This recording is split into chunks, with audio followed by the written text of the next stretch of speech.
আমার মনে আছে 4 নাম্বার দিন আমার দুই পায়ে দুইটা বিশাল ফোসকা পড়েছে, এবং আমি দিনে 30-35 হাজার বা এর চেয়ে বেশি স্টেপ হাঁটছিলাম, প্রত্যেক স্টেপে লাগছে। আমরা আসলে সবাই জানি যে বাবর আলী এভারেস্ট জয় করেছে, কিন্তু আমি এই বাবর আলীকে চিনি যে বাংলাদেশের 64টা জেলা ভ্রমণ করেছে, সেই সময় থেকে কিন্তু এই বাবর আলীর নামটা আমি জানি।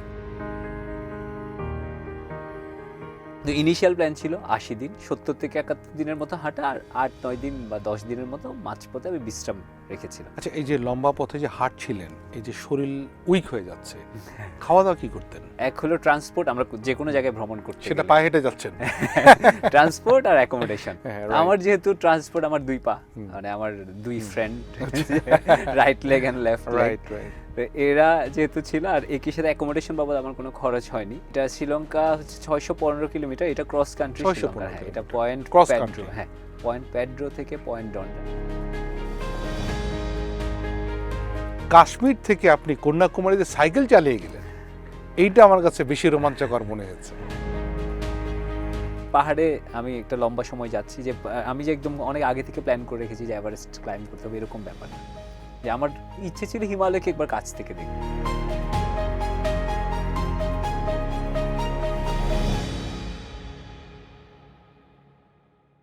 বন্ধুরা, আশা করি আপনারা সবাই ভালো আছেন। আপনাদেরকে সবাইকে স্বাগতম ট্রাভেল স্ট্রিম আড্ডাতে। আজকে এমন একজন মানুষের সাথে আপনাদের পরিচয় করিয়ে দিব, যে মানুষটি এভারেস্ট জয় করেছেন, যে মানুষটি কাশ্মীর থেকে কন্যাকুমারী সাইকেলে করে ঘুরে বেড়িয়েছেন, যে মানুষটি বাংলাদেশের 64টা জেলায় পায়ে হেঁটে ভ্রমণ করেছেন। আমার খুবই প্রিয় একজন মানুষ, আমার ট্রাভেল আইকন বাবর আলী। আপনারা সবাই জানেন যে ডক্টর বাবর আলী এভারেস্ট জয় করেছে। আজকে সেই বাবর আলীকে আমরা আমন্ত্রণ জানিয়েছি। বাবর ভাই, আপনাকে স্বাগতম ট্রাভেল স্ট্রিম আড্ডাতে। কেমন আছেন? খুব ভালো আছি। আপনাকে দেখে খুব ভালো লাগছে যে আপনার মতো একজন আইকনিক মানুষ আমার সামনে বসে আছে, যে মানুষটির পা পড়েছে পৃথিবীর সবচাইতে সর্বোচ্চ জায়গায়, মাউন্ট এভারেস্টে। আমরা আসলে সবাই জানি যে বাবর আলী এভারেস্ট জয় করেছে, কিন্তু আমি এই বাবর আলীকে চিনি যে বাংলাদেশের 64টা জেলা ভ্রমণ করেছে, সেই সময় থেকে কিন্তু এই বাবর আলীর নামটা আমি জানি। আজকে আমরা গল্প করব এই 64 জেলার ভ্রমণের প্ল্যানটা আসলো কবে থেকে, কিংবা পায়ে হেঁটে কিভাবে শুরু করলেন? এটা মাথায় প্রথম আসে হচ্ছে, আমি তো এর আগে সাইকেল চালাতাম লম্বা সময়, তো ওই সাইকেল চালাতে গিয়ে আমি বেশ কয়েকটা ক্রস কান্ট্রি করেছি। আচ্ছা। টেকনাফ থেকে তেঁতুলিয়া, আখাউড়া থেকে মুজিবনগর, অথবা হালুয়াঘাট থেকে কুয়াকাটা, এরকম। তো করতে গিয়ে তখন মনে হতো যে, মানে যাবার আগে যেটা সবসময় মাথায় থাকে যে আমি দেশের অনেক কিছু দেখবো, অনেক প্রাকৃতিক সৌন্দর্য দেখবো, অনেক স্থাপত্য দেখবো। কিন্তু যখন আমি আসলে পথে নামলাম সাইকেল নিয়ে, তখন মনে হলো যে এই দেশের সবচেয়ে সুন্দর জিনিস হচ্ছে মানুষ। এবং আমি যখন আসলে এক জেলা থেকে আরেক জেলায় যাচ্ছি, অথবা বড় কোনো একটা হাইওয়ে দিয়ে যাচ্ছি, খুব ছোট ছোট বাজারে থামা হতো আমার, যেহেতু আমার খুব চা পছন্দ আমার। আচ্ছা। তো চায়ের জন্যই হয়তো থামতাম। তো থামতে গিয়ে এইসব জায়গায় থামলে যেটা হয় যে আমাদের বেশভূষা দেখে লোকজন ধরে এনে যে এরা এই এলাকার না, এবার খুব আগ্রহ নিয়ে কথা বলতে আসতো। তো এই যে ইন্টারাকশনটা, এইটা আমাকে খুব টানতো। তো তখন মাথায় আসলো যে না, আর একটু স্লোয়ার কোনো ওয়েতে যদি আমি ভ্রমণ করতে পারি, তাহলে আরও বেশি লোকের সংস্পর্শে আসার সুযোগ হবে, আরও বেশি লোকের সাথে ইন্টারাকশন করার সুযোগ হবে। তো এই জিনিসটাই হচ্ছে আমাকে প্রথম টানলো। আর আরেকটু পেছন থেকে যদি বলি যে এই জিনিসটা আসলে সাইকেল বা পায়ে হাঁটা, এটা কীভাবে মাথায় আসলো, এডওয়ার্ড এবে নামে একজন লেখক আছে, তো ওনার একটা খুব ভালো বই আছে ডেজার্ট সলিটায়ার নামে। তো ওই বই একটা লাইন ছিল যে, a man on foot, on horseback or on a bicycle will see more, enjoy more, feel more in a mile more than a motorized tourist in 100 miles. মানে একজন মানুষ পায়ে হেঁটে, ঘোড়ায় চড়ে বা সাইকেলে চেপে 1 মাইলের মধ্যে যা দেখবে বা অনুভব করবে, একজন মোটর গাড়িতে চড়া ট্যুরিস্ট যদি 100 মাইলও ভ্রমণ করে, তার ছিটে ফোটাও দেখবে না। মানে এটা যে কত সত্যি আর কি, এটা পরবর্তীতে আমি কথা এটা একদম পরবর্তী যখন আমি পথে নেমেছি, যেমন ঢাকা, আমি আজকে যেমন চট্টগ্রাম থেকে ঢাকা আসলাম, আমি 250 কিলোমিটার ডিস্টেন্স, ট্রেন তো চেনাপথে চলে, ওই চেনাপথ ধরে এসেছি। আমি যদি এই রাস্তাটুকু আসলে হেঁটে যেতাম, আমি আসলে কত কিছু দেখতাম। 250 কিলোমিটার হয়তো 6 দিন 7 দিন সময় লাগতো, বা 8 দিন।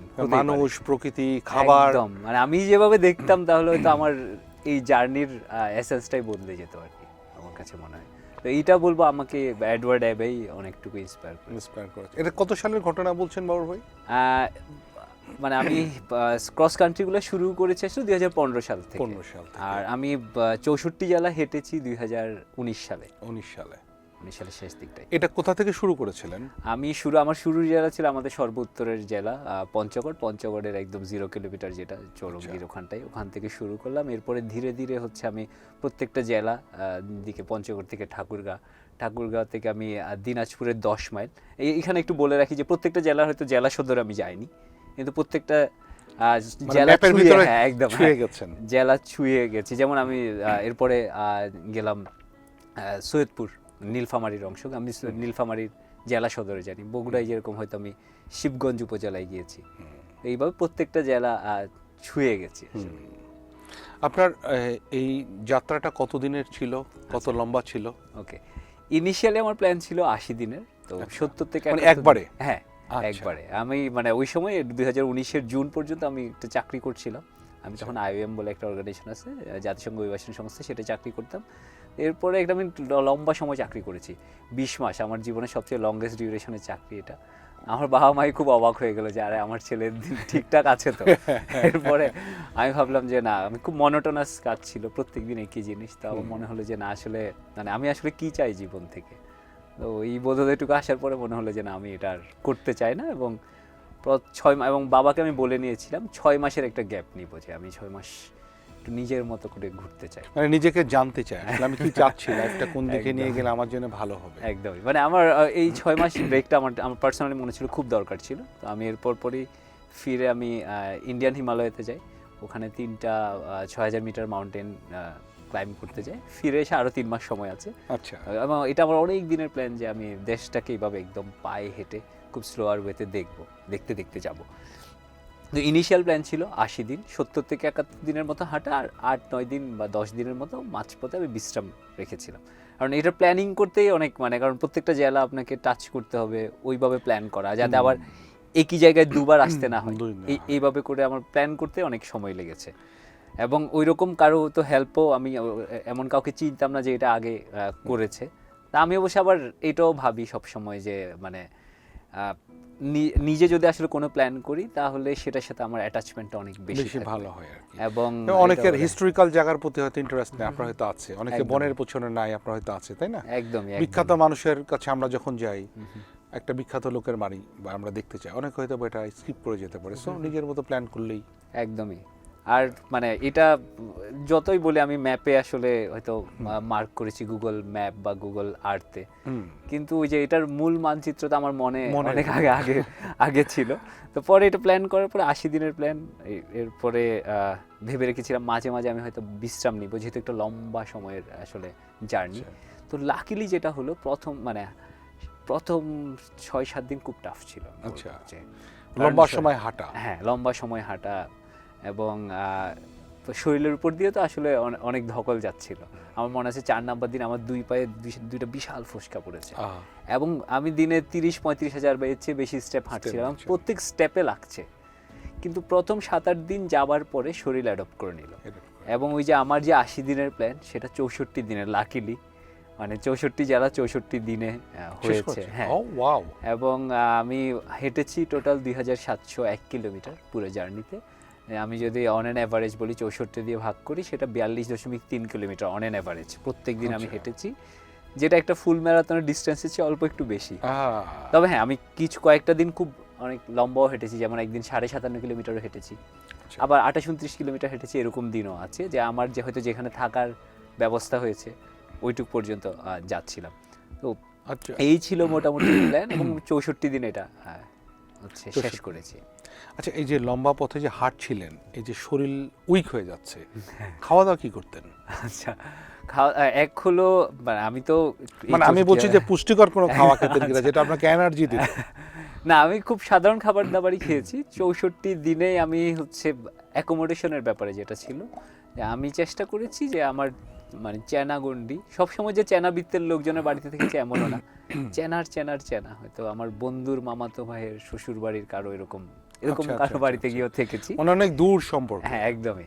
কিন্তু আমি মানে যেখানেই থেকেছি আসলে বাংলাদেশের মানুষ তো আসলে খুবই অতিথিপরায়ণ। অতিথি আর পরায়ণ। পথে নামলে তো আসলে মানুষ চেনা যায় এবং মানুষের হেল্পটুকু অনেক বেশি পাওয়া যায়, যে চেহারায় তো পথের ছাপ পড়ে আসে, ছাপ পড়ে আসলে। লোকজন হেল্প করতে আসে। তো মানে আমি লোকজনের বাড়িতেই ছিলাম 64 দিনেই, অলমোস্ট প্রত্যেক মানে দিন। পথেই বন্ধু হয়ে যাচ্ছে, একদমই পথেই আপনার থাকার জায়গা খাওয়ার জায়গা হয়ে একদম। যাচ্ছে। যেখানেই গেছি আমি যেটা চেষ্টা করতাম, মানে যেহেতু লোকের বাড়িতে থেকেছি, রাতের বেলা দেখা যায় ওই মানে প্রত্যেক বাড়িতেই তো একটা মা আছে। হুম, মা তো আসলে সন্তানকে না খেয়ে ছাড়বে না না, কখনো, right, এবং right, right. রাতেও হয়তো ওখানেই খেয়েছি। আমি ভোরে খুব সকালে মানে খুব তাড়াতাড়ি শুরু করতাম আর কি, খুব ভোর ভোর, আচ্ছা। 5:30 6টার মধ্যে। এবং বেশিরভাগ বাড়িতে হচ্ছে ওই এত ভোরেও আমাকে কেউ না খাইয়ে ছাড়ে না সকালের নাস্তাটা। কারণ এবার আমি ভাবছিলাম যে আমি 5:30টায় বেরোলে হুম, উনি যে আসলে আমার জন্য যে নাস্তা তৈরি করছেন, উনি নিশ্চয়ই 4টা 5টা এরকম কোন একটা 5টা 5:30 এরকম সময়ে উঠে আমার জন্য নাস্তা তৈরি করছেন। তার তো জন্য এইটা- একটু ডিফিকাল্ট হয়ে যায়। কিন্তু এটা মানে বেশিরভাগ লোকজনই করেছে। তো আমি খুব সাধারণ খাবারই খেয়েছি, যে পুষ্টি বা এরকম নিউট্রিশনাল ও ব্যাপার আচ্ছা আচ্ছা আচ্ছা আচ্ছা নর্মাল খাবার দাবারের উপরে ডিপেন্ডেন্ট ছিল। আচ্ছা। এই যে এই জার্নিটা করতে আপনি বলেন 64 দিনে 64 জেলা, আপনার খরচ কেমন পড়েছে? সবাই এটা আমাকে প্রশ্ন করে যে ভ্রমণ করতে অনেক টাকা লাগে, তো আমিও বাবর আলীর কাছে প্রশ্ন করলাম যে আপনার কত টাকা খরচ পড়েছে। এটা খুব ইন্টারেস্টিং, এটা লোকে বললে হয়তো একটু বিশ্বাস করাটা মুশকিল। তার আগে বলে রাখি, যেহেতু আমার অ্যাকোমোডেশন বাবদ একটা পয়সাও খরচ হয় না। আচ্ছা আচ্ছা, সবচেয়ে বড় খরচ তো এক হলো ট্রান্সপোর্ট, আমরা যে কোনো জায়গায় ভ্রমণ করতে সেটা গেলে। পায়ে হেঁটে যাচ্ছেন। ট্রান্সপোর্ট আর অ্যাকোমোডেশন। হ্যাঁ, right. আমার যেহেতু ট্রান্সপোর্ট, আমার 2 পা, মানে আমার 2 friend, right leg and left leg, right right. তো এরা যেহেতু ছিল, আর একই সাথে অ্যাকোমোডেশন বাবদ আমার কোনো খরচ হয়নি। এবং ওই যে বলছিলাম যে বাড়িতে গেছি, রাতের মানে- খাবারও খেয়েছি, পরের দিন সকালে আবার হচ্ছে নাস্তা করে বেরিয়েছে। এবং আবার বলে না যে ব্রাহ্মণরা খাবার পরে বেঁধে ছেদে নিয়ে যায়, অনেক মা হচ্ছে এরকম বেঁধে খাবার- ছেদে হ্যাঁ, দিয়েছে। বেঁধে যে রাস্তায় খেয়ে, ওই যে এই আচ্ছা, আমার আচ্ছা। এলাকার এটা হ্যাঁ, হ্যাঁ, বিখ্যাত হয়তো পিঠা। পিঠা, হ্যাঁ। মোয়া, মুড়ির মোয়া দেয়, একদমই। চিড়ের রনি কি আর দেয়। বন্ধুরাই হয়তো রাস্তায় মানে পথে দেখা হয়েছে যে আমি শিবগঞ্জের দিকটাই গেছি, বগুড়ার কোটকটি নিয়ে এসছে, আচ্ছা আচ্ছা বা আমার খুব মিষ্টি পছন্দ, আচ্ছা যদি আমি চাই চিনি খাই না, কিন্তু আমার মিষ্টি খুব পছন্দ। ওই এলাকার বিখ্যাত মিষ্টি বন্ধুরা হয়তো পথে দিয়ে গেছে, Exactly. যে হাঁটছে আমার সাথে ওই সময় দিয়ে গেছে। Exactly. এই জিনিসগুলো করতে গিয়ে যেটা হয়েছে যে আমার খরচ হয়েছে 4,910 টাকা ওয়াও, পুরো 64 দিনে 4,910 টাকা। আজকের দিনে আসলে আমার আপনাকে বলতে ইচ্ছা করে যে মানুষ যেটা বলে যে ভ্রমণে আসলে অনেক টাকা লাগে, ভ্রমণে কি আসলেই টাকা লাগে? অনেক বেশি না। আপনি যদি বাড়িতে থাকতেন এই 64 দিনে আপনার কত টাকা এর চেয়ে বেশি খরচ হতো, এটা চিন্তা করেন। অনেক বেশি, এর চেয়ে অনেক বেশি টাকা খরচ হতো। সেটাই, আপনি আসলে চমৎকার একটা এখানে কথা বললেন যে আমরা বাঙালি যে অতিথি পরায়ণ, এবং আমরা বারবার সেখানে ফেরত যাব যেখানে মানুষ ভালো। তো আমার কাছে যেটা মনে হয় যে বাংলাদেশের প্রতিটা অঞ্চলের মানুষই অত্যন্ত চমৎকার। একদম। এবং দেখেন 64 দিন, মানে আমারই তো এখন পথে নামতে ইচ্ছা হচ্ছে। এটা খুব ইন্টারেস্টিং, আপনি প্রত্যেকদিন নতুন একটা জায়গায় সূর্যোদয় দেখছেন, রাইট। আরেকটা নতুন জায়গায় সূর্যাস্ত দেখছেন প্রত্যেকদিন। আচ্ছা। আমি যেহেতু পথে সূর্যোদয় সূর্যাস্ত আমি দেখছি, এবং শেষ দিকে আমার এত কষ্ট হচ্ছিল যখন একদিক দিয়ে ওই অ্যাকমপ্লিশমেন্টের আনন্দটুকু ছিল, আচ্ছা ফাইনালি এটা আমি শেষ করছি। যখন আমি কক্সবাজারের দিকে এগিয়ে যাচ্ছিলাম, চট্টগ্রাম হয়ে কক্সবাজারের দিকে যাচ্ছিলাম, একটু আনন্দ ছিল, আবার একইভাবে মানে একই সাথে আমার মনে হচ্ছিল আমার খুব কষ্ট হচ্ছিল যে আমার আচ্ছা, কালকে আচ্ছা। থেকে আর নতুন কিছু নতুন অপেক্ষা কিছু নাই, করে শেষ। আর কি। মানে ভ্রমণ তো মানুষ কেন করে, যে মানে মানে নতুন কিছু। সবচেয়ে যে ইন্টারেস্টিং আমার পার্সোনালি যেটা মনে হয় আর কি, যে আমার বিস্মিত হওয়ার ক্ষমতা আছে দেখে আমি ভ্রমণ করি, Right. এবং জীবনের প্রতি কৌতূহলটুকু Right. আছে দেখেই আমি করি। ঠিক তো ওই যে এখন নতুন কিছু তো আমার হয়তো ওরকম, আর প্রত্যেক দিনে মানে এক এক দিনের প্রভাত হচ্ছে নতুন কোনো বিশাল কোনো বিষয়ের সামনে আমাকে হাজির করছে। তো এই জিনিসটা কালকে থেকে শেষ হয়ে থাকবে যাচ্ছে। না, তো এইটা না আমার খুব কুড়ে খাচ্ছিল, মনে হচ্ছিল যে না আরে এটা যদি আরেকটু লম্বা। আমার আরেকটু। মনে আছে আমার এক বড় ভাই রাসেল ভাই, মাহফুজ রাসেল, অনেকে চেনেন হয়তো ওনাকে। রাসেল ভাই আমাকে একদিন আমি যখন হাঁটছিলাম একদিন ফোন করেছে, ভাই তোমার কয় দিনের প্ল্যান? আমি বললাম ভাই আমার তো ইনিশিয়ালি 80 দিনের প্ল্যান। বলে মেক ইট 160 days। তো আমি শেষ দিকে গিয়ে মানে রাসেল ভাইয়ের কথাটা আমার চিন্তা করেছেন হ্যাঁ, যে- খুব মনে হচ্ছিল যে আসলে আমি যদি এটা 160 দিনে করতে পারতাম, তাহলে আমার আরো বেশি দিন পথে থাকা পথে হতো। থাকা হতো। আরো নতুন এক্সপিরিয়েন্স হলো। আচ্ছা, এই 64 জেলায় যখন আপনি ভ্রমণ করেছেন, এর ভিতরে তো অনেক ছেলে মেয়ের সাথে পরিচয় হয়েছে। কোনো মেয়েকে কি ভালো লেগেছে, কিংবা কেউ কি প্রপোজ করেছে, কিংবা না। এটা কি বলেছে যে বাবুর ভাই আমি আপনার সাথে একটু হাঁটি? হ্যাঁ, অনেকে হেঁটেছে আমার সাথে, অনেকে হেঁটেছে, যেমন এক জেলা থেকে যখন আমি আরেক না, জেলা মেয়ের দিকে কথা যেতে- বলেছি। হ্যাঁ, মেয়েরাও হেঁটেছে, আচ্ছা, আচ্ছা। অনেকেই হেঁটেছে মেয়েরা। তার মানে বাবুর আলীকে কেউ না কেউ পছন্দ করেছে? না, পছন্দের কথা বলিনি। মানে হাঁটার ব্যাপারটা, যেমন আমার এক ছোট বোন আছে রাজশাহীর, ও কান্তি, তো কান্তি কখনো 7-8 কিলোমিটার হাঁটেনি। আচ্ছা আচ্ছা তা আমার মনে আছে আমি যখন রাজশাহী থেকে পরের দিন নাটোর যাচ্ছিলাম, আচ্ছা আচ্ছা। ও আমার সাথে পুরো দিন হেঁটেছে। এবং ও পরে হচ্ছে, আমি আসলে কখনো ভাবিনি কেউ যদি আমাকে বলতো যে হেঁটে নাটোর যাবে, হ্যাঁ। আমি ওকে পাগল ঠাওরাতাম। একদম লিটারালি আমি ওকে পাগল ঠাওর করতাম। আচ্ছা, আর আচ্ছা। পরে ভাবলো যে আমিই চলে এসেছি আজকে। আচ্ছা আচ্ছা আচ্ছা। এরকম আসলে মানে দারুণ সব এক্সপিরিয়েন্স। তবে হ্যাঁ, ওই যে পথে নামলে যেটা, ওই যে বললাম পথের ছাপ, আমাকে দেখে মনে হতো যে অনেক ক্ষেত্রে এরকম হয়েছে, অনেকে আমাকে পাগল ভেবেছে।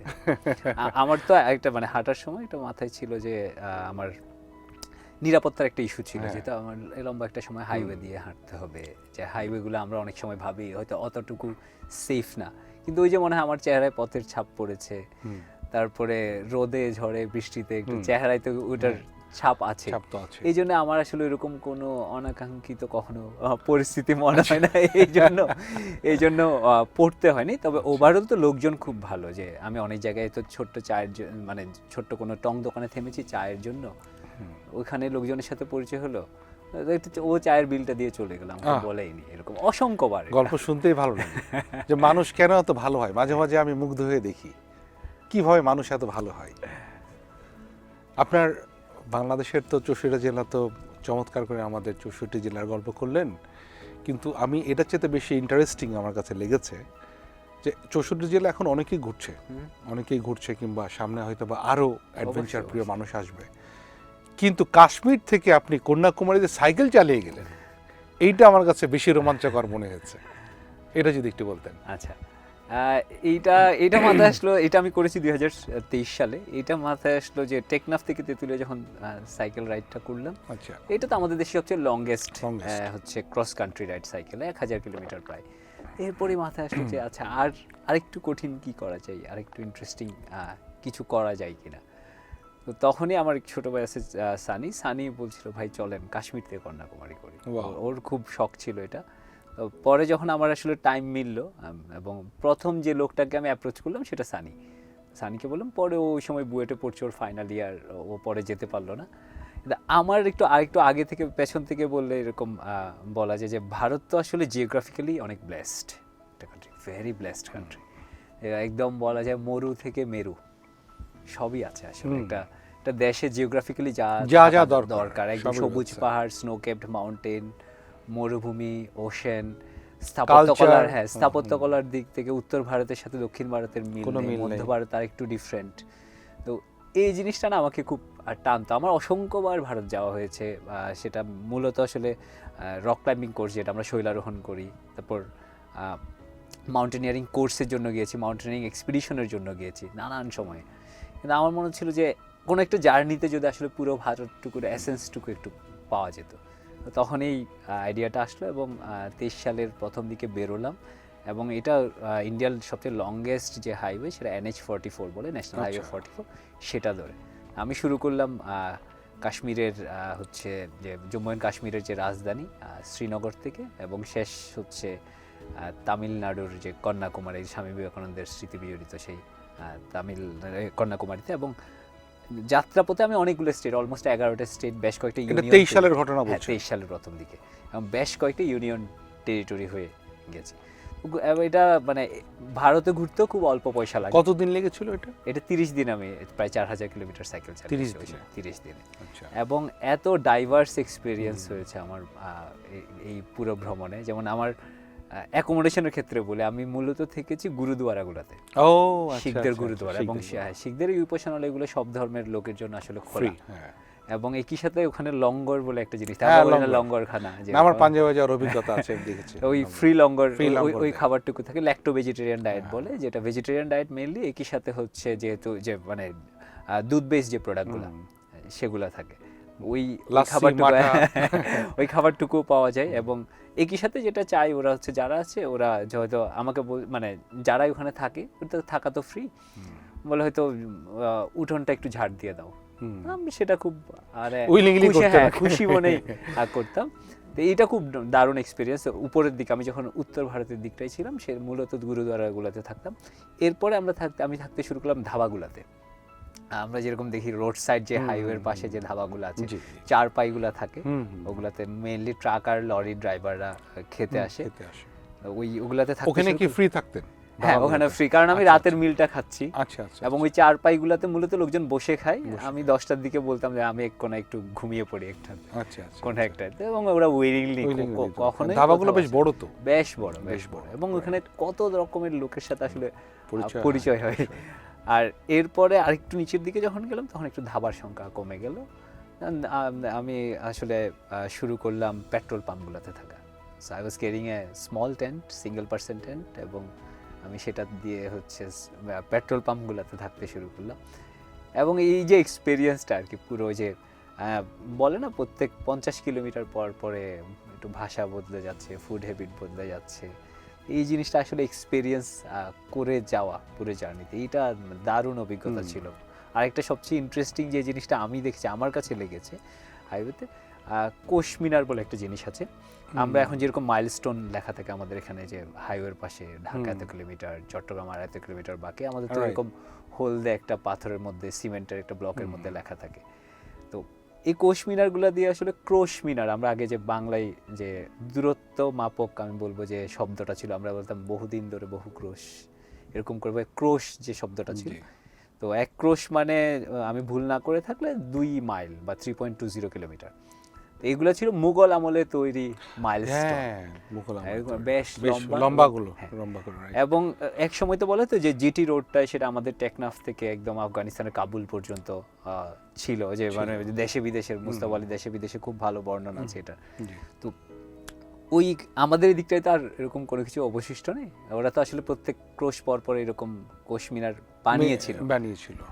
কিন্তু ভারতের এখনো যে জিটি রোডের অংশে এখনো বেশ কিছু কোশ মিনার আছে, এবং এইগুলো মার্ক করতে করতে যাওয়া এত, মানে এটা আমার জন্য এত, আমি এটা আগ্রাতে দেখেছি। হ্যাঁ, ওই হরিয়ানাতেই মূলত হরিয়ানার উত্তরপ্রদেশে, আর খুব অল্প কয়েকটা আছে লাহোরে, পাকিস্তানের দিকটাই। এটা আপনার ওই মুঘল আমলের। হ্যাঁ, মুঘল আমলে হয়তো এটা বলা হয়ে থাকে অনেকেই যে এটা শুরুটা হলো হুমায়ুনের সময়ে, শেরশাহ সূরি এটাকে একটু রিফাইন করেছেন, এরপর মনে সবচেয়ে বেশি ছড়িয়েছেন খুব সম্ভবত বলা হয়ে থাকে জাহাঙ্গীরের আমলে। আচ্ছা আচ্ছা, জাহাঙ্গীর। হ্যাঁ, এটা এবং খুব ইন্টারেস্টিং এই টোটাল লোকেট করা। আপনার 30 দিন এই জার্নিটা ছিল।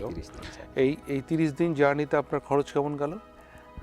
30 দিনের জার্নিতে আমার মনে আছে 14 থেকে 15,000 ইন্ডিয়ান রুপি। আচ্ছা, একটা ভীম দেশে 30 দিন, এখানে আপনার যেটা হয়েছে যে ট্রাভেল কস্ট ফ্রি, একদম সাইকেল। আচ্ছা, থাকা হয়েছে বেশিরভাগ অ্যাকোমোডেশন এবং আপনার ধাবাতে ছিলেন, তাই না? আর এর ভিতরে ওইখানে কি এমন কোনো ঘটনা ঘটেছে যে অ্যাডভেঞ্চারাস, আপনাকে কোনো সমস্যার সম্মুখীন হতে হয়েছে, কিংবা কোনো প্রবলেম হয়েছে, এই টাইপের কোনো ঘটনা আছে? আমি একটা মানে যেহেতু ভীমদেশী মানুষ, একটা বাজে রকমের হচ্ছে আসলে অ্যাক্সিডেন্টে শিকার হয়েছিলাম, সেটা হায়দ্রাবাদে। আচ্ছা। তো অন্য সব জায়গা আমার কাছে মনে হয়েছে যে রিলেটিভলি বেশ সেফ। তো হায়দ্রাবাদে আমি একদম খুব ভোরে বেরিয়েছি, আমি একটা ফ্লাইওভার ধরে উঠছিলাম। তো ফ্লাইওভার যেহেতু আপহিল, আমার সাইকেলের গতি হার্ডলি 10-12 কিলোমিটারের বেশি। হঠাৎ করে আমি খেয়াল করলাম পেছন থেকে একটা সাইকেল এসে আমার একদম পেছনের চাকায় হিট করলো, এবং আমি সামনের হ্যান্ডেলবারের উপর দিয়ে পড়ে গিয়ে সামনে পড়ে গেলাম। আমার প্রথমেই আমার মাথায় আসলো যে আমার স্পাইন ভেঙে গেছে। আমার মনে হচ্ছে আমি কখনো হয়তো পুরোপুরি সোজা হয়ে দাঁড়াতে পারবো না এরকম, এবং পুরো গায়ে অনেকগুলো জায়গায় ছিঁড়ে গেল, এবং যে আসলে পেছন থেকে হিট করেছে সে এসে তেলেগু ভাষায় সরি বা এরকম অনেক কিছু বলছিল। পরে আমি বলছি I don't speak your language. তো পরে ইংরেজিতে বলার চেষ্টা করলো যে ও সরি বা এটা বলছে, এবং সরিতে তার এটা আসলে রিকভার হচ্ছে না। তো পরে আমি বললাম যে আচ্ছা আমি একটু উঠে বসতে চেষ্টা করি। পরে আচ্ছা বসতে পারলাম, এরপর দেখি যে দাঁড়াতেও পারলাম। লাকিলি আমার স্পাইনে খুব বেশি হ্যাঁ, আঘাত খুব করেনি। বেশি আঘাত করেনি, এবং পরে দেখলাম যে আসলে ওই সরে যাওয়া পর্যন্ত আর কি। আচ্ছা। ইনিশিয়ালি আমি হচ্ছে মানে অসম্ভব ভয় পেয়েছিলাম এরকম একটা ভিন দেশে এসে এরকম লেভেলের অ্যাক্সিডেন্ট করা। লাকিলি সে আমার একদম পেছনের চাকার একদম চাকাই হিট করেছিল। সেটা এটা যদি হাবে কি বা অন্য ছিল? কিছু। মানে মোটরসাইকেল ছিল, রাইট। সেটা যদি আমার সাইকেল যদি একটু বাঁকা থাকতো, হয়তো আমার পায়ে এসে হিট করতে পারতো অথবা ফ্রেমে এসে লাগতে পারতো, তখন ব্যাপারটা ঘটনা, আরো খারাপ হতো। আরো খারাপ হতে পারতো। এছাড়া আসলে আর খুব বড় কোনো মুশকিলে আমি পড়িনি। আর সবই আসলে খুবই খুবই পজিটিভ এক্সপেরিয়েন্স। আমি বলবো যে পথে নামলে যে লোকজন যেটা হয়, হ্যাঁ বাইক নিয়ে যাচ্ছে, আমাকে জিজ্ঞাসা করছে এই জিনিসটা একটু মোটামুটি ইন্ডিয়াতে পরিচিত, যে ওরা জিজ্ঞাসা করে ক্যাটুকে কিনা, মানে কাশ্মীর টু কন্যাকুমারী, আচ্ছা আচ্ছা, ক্যাটু কিনা, এরকম কিনা। তো এটা খুব জিজ্ঞেস করতো। মেইনলি লোকে বাইকে এটা করে, সাইকেলও করে, হয়তো অনেক সংখ্যায় সেটা অনেক বেশি না আর কি। আচ্ছা, কন্যাকুমারীতে যখন গেলেন তখন কখন এটা ছিল? সকালে ছিল না রাতে ছিল? মানে আমি কেন বোঝার চেষ্টা করছি যে ওখানে স্বামী বিবেকানন্দের যে একটা স্ট্যাচু আছে, আপনি কি ওটা মানে যেই দেখতে পেলেন কিনা, মানে আপনি বুঝলেন যে আমি কন্যাকুমারীতে চলে আসছি? আমি মানে এটা দুপুরের পর পরে পৌঁছেছি, দুপুরের পর পরে। এবং বিবেকানন্দ রকটা তো আসলে যে মূল সৈকতটা থেকে আরেকটু ভেতরের দিকটাই। এবং আপনি স্ট্যাচুটা আসলে মূলত বিবেকানন্দের না, ওই স্ট্যাচুটা যে একজন তামিলনাড়ুর যে একজন ফিলোসফার পয়েট আছে ওনার, হ্যাঁ ওই দূর থেকে যেটা দেখা যায়। আচ্ছা আচ্ছা। এবং কন্যাকুমারী তো মানে এই জায়গাটা পার্সোনাল আমার মনে, মানে আমি অনেক দিন ধরে হচ্ছে এই জায়গাটা নিয়ে বলা যায় না, গবেষণার চেয়ে আমি এইটাকে আমার কল্পনায় অনেকবার এসছে আর কি। তিন সাগরের মিলনস্থল যে, এবং তিন ধরনের সাগর, একটা আরব সাগর, একটা সাগর, একটা বঙ্গ উপসাগর, আর একটা ভারত মহাসাগর। তিন জায়গার সাগর। হ্যাঁ, এই মিলনস্থলটা এটা নিয়ে মানে এটা খুবই ওই যে অ্যাকমপ্লিশমেন্টের আনন্দটুকু ছিল, একই সাথে এই জায়গাটা দেখার আনন্দ এবং বিবেকানন্দের স্মৃতি বিজড়িত এই জায়গা, এবং নামটাও খুব আসলে এত দারুণ যে কন্যাকুমারী। আমার তো 2008-এ যাওয়া হয়েছিল, আমার মাকে নিয়ে গিয়েছিলাম। খুবই চমৎকার জায়গা, আমার এখনো মনে হয়। তো আমরা তো বাংলাদেশ ইন্ডিয়া দুটার গল্প শুনলাম, শ্রীলঙ্কার সম্বন্ধে কিছু বলেন। আপনি তো শ্রীলঙ্কা পায়ে হেঁটে ঘুরেছেন, এটা কত কিলোমিটার ছিল? এইটা শ্রীলঙ্কা 615 কিলোমিটার, এটা ক্রস কান্ট্রি শ্রীলঙ্কা। এটা পয়েন্ট প্যাড্রো, হ্যাঁ পয়েন্ট প্যাড্রো থেকে পয়েন্ট ডন্ড্রা, মানে পয়েন্ট প্যাড্রো হলো শ্রীলঙ্কার সবচেয়ে এটা বলা যায় northern most point to southern most point. তো পয়েন্ট প্যাড্রো মানে টিপিক্যালি শ্রীলঙ্কায় যারা যায় ওরা হয়তো ওই যে একটু পাহাড়ি অঞ্চল আর বিচের জায়গাগুলোতে যায়, মানে আমি সেটা ক্যান্ডি, শিগিরিয়া এই অংশটুকু, আর নিচের দিকে গল বা নিচের মিরিশাই সৈকতগুলোতে যায়। আমার একটু শ্রীলঙ্কা নিয়ে আমার একটু পার্সোনালি খুব আগ্রহ ছিল, আর আমি জানি এই যে ছোট্ট একটা দেশে এত ডাইভার্সিটি, এবং এটা নিয়ে জন্য খুব আগ্রহ ছিল। তো শ্রীলঙ্কার মানুষটা অনেক ভালো, অনেক পোলাইট, অনেক দারুণ। যেখানে পরিচয় হয়েছে, শ্রীলঙ্কা আমার যাওয়া হয়নি, কিন্তু আমি দেখেছি তাদের মানুষগুলো অনেক পোলাইট। হয়তো লোকে যেটা ভাবে যে সবাই ইংরেজি বলে কমিউনিকেশনের জন্য একটা সুবিধা, আমার এক্সপিরিয়েন্স একটু অন্যরকম। হয়তো ইংরেজি বলে খুব টুরিস্টিক এরিয়াগুলোতে, যেমন শিগিরিয়া বা ক্যান্ডি বা নুয়েরালিয়া এইসব জায়গায় প্রচুর টুরিস্ট যায়। ওই জায়গার সাধারণ মানুষ হয়তো লোকের সাথে কমিউনিকেট করতে পারে, ওই ভাষাটা বলতে পারে। আমি তো হচ্ছে একদম গ্রামের রাস্তা ধরে বা এরকম জায়গায় গিয়েছি, এই জায়গায় হয়তো আমরা ওর ভাষাটা বলতে পারছি না, সেও আমার ভাষাটা বুঝতে পারছে না, কিন্তু ওই যে বলে না ওই যে ভাষার শূন্যস্থান ভরে গেল হাসিতে। আর মানে ভালোবাসা প্রকাশের জন্য মানে ভাষা একটা খুবই ক্ষীণ একটা মাধ্যম। ওই যে পথে নামলে সবার যে হেল্পটুকু পাওয়া যায়, এবং ওইটাতে আমি একা ছিলাম। আচ্ছা, আপনি কি এখন গুগল ট্রান্সলেট ইউজ করেছেন ওখানে, নাকি তখন আবিষ্কার হয়নি তখন? না ওই যে আমি শ্রীলঙ্কা গেছি গত বছরে, তাহলে তো আবিষ্কার হয়ে গেছে সেপ্টেম্বরে, কিন্তু আমি খুব বেসিক কিছু শব্দ শিখে নিয়েছিলাম। আচ্ছা। এবং আসলে বলেন না, আয়ুবোবান, স্বাগতম। এবং যেটা হয় যে আমার তো আসলে নিড বেশি না, আমি যখন পথে নামছি আমার আসলে একটা থাকার মতো জায়গা দিন শেষে, এবং একটু খাবার এইটুকু, কিন্তু আমার I am not thinking about career, earning money, family, এগুলো নিয়ে তো আমি কিছু ভাবছি না। বিউটিফুল গার্ল, শ্রীলঙ্কার মেয়েরা নাকি সুন্দর, এটা কি সত্যি? একদমই, পৃথিবীর সব জায়গার মানুষই সুন্দর। তো কিন্তু এই বেসিক নিডটুকু বোঝানো আসলে খুব মুশকিলের কিছু না। এটার জন্য আসলে ভাষা মনে হয় না যে বড় একটা ব্যারিয়ার আমার কাছে, যে আমি থাকতে চাই, মানে আমি তাকে বোঝানো যে আমি আজকে এইখানটায় রাতে থাকতে চাই, আমার একটু খাবারের দরকার।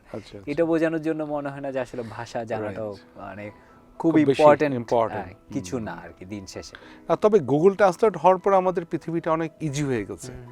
মানে পৃথিবীর তো 80% লোকের মানুষই কিন্তু ইংলিশ জানে না, বিশেষ করে ল্যাটিন আমেরিকা, ইউরোপের অনেক দেশে ইংলিশ জানে না। তো সেই ক্ষেত্রে এশিয়ার অনেক দেশে তো জানবে না, এটা স্বাভাবিক।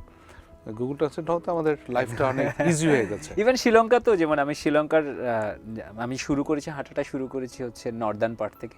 সেই শ্রীলঙ্কার লোকজন তো সিংহলি ভাষায় কথা বলে মূলত, কিন্তু এইদিকের লোকজন, নর্দার্ন পার্টের লোকজন, এটা যেহেতু is very close two Tamil Nadu, ওই অংশের লোকজন তামিল বলে। আচ্ছা, সেটা আবার মূল তামিলনাড়ুর ভাষার সাথে একদম পুরোপুরি মিল যে সেটাও না, কিন্তু তামিল বলে। এখানে কিন্তু আবার সিংহলি চলে না। কিন্তু ওই যে বলছিলাম যে ভাষা একটা খুব ক্ষীণ মাত্রা। আচ্ছা, আপনি হেঁটে হেঁটে যে ভ্রমণ করলেন, এই থাকছেন কোথায় এখানে?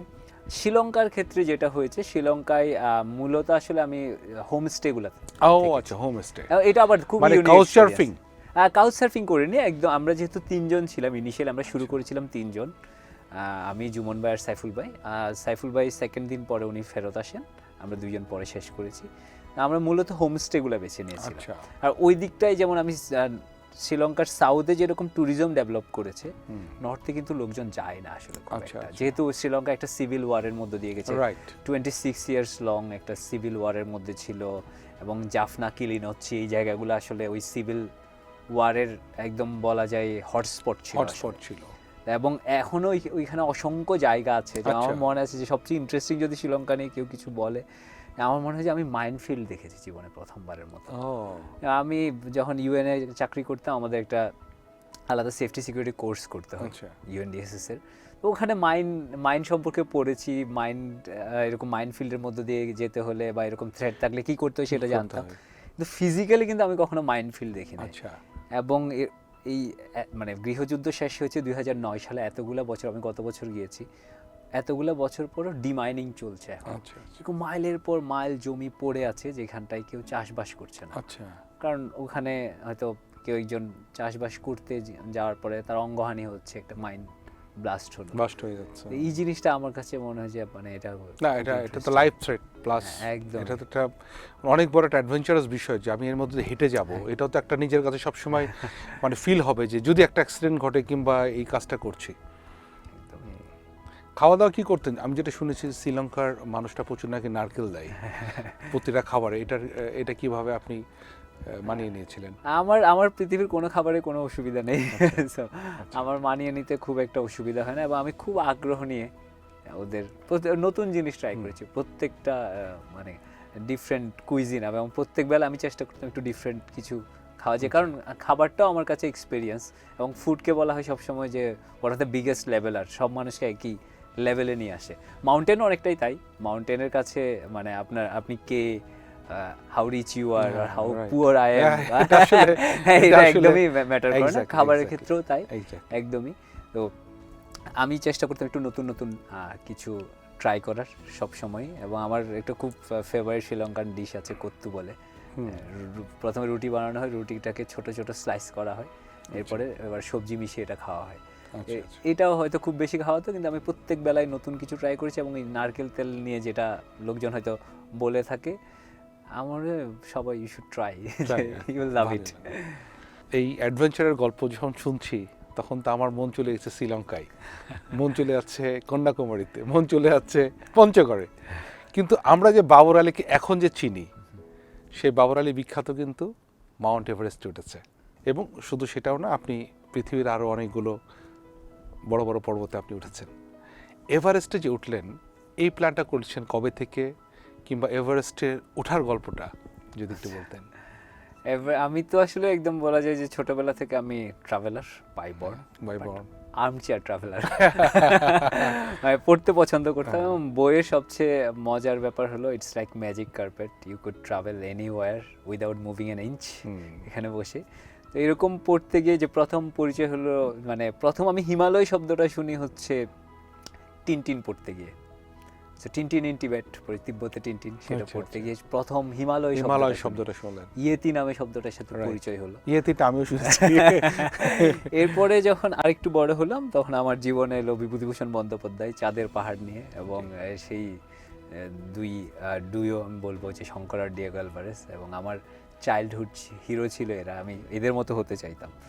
তো আরেকটু বড় হওয়ার পরে গর্ভধারিণী পড়লাম। গর্ভধারিণী পড়ে তো আমার বলবো যে আমার এটা মানে লাইফ চেঞ্জিং এক্সপিরিয়েন্স, যে আমার এটা পড়ে মনে হলো যে আমাকে একবার কাঞ্চনজঙ্ঘাটা বা হিমালয়টা খুব কাছ থেকে দেখতেই হবে। এটা আমার ছুঁয়ে তখন দেখতে হবে। তখন এটা আমি ঠিক করে নিলাম। তখন আমি স্কুলে পড়ি, কিন্তু মানে first 20 years of my life I did nothing adventurous.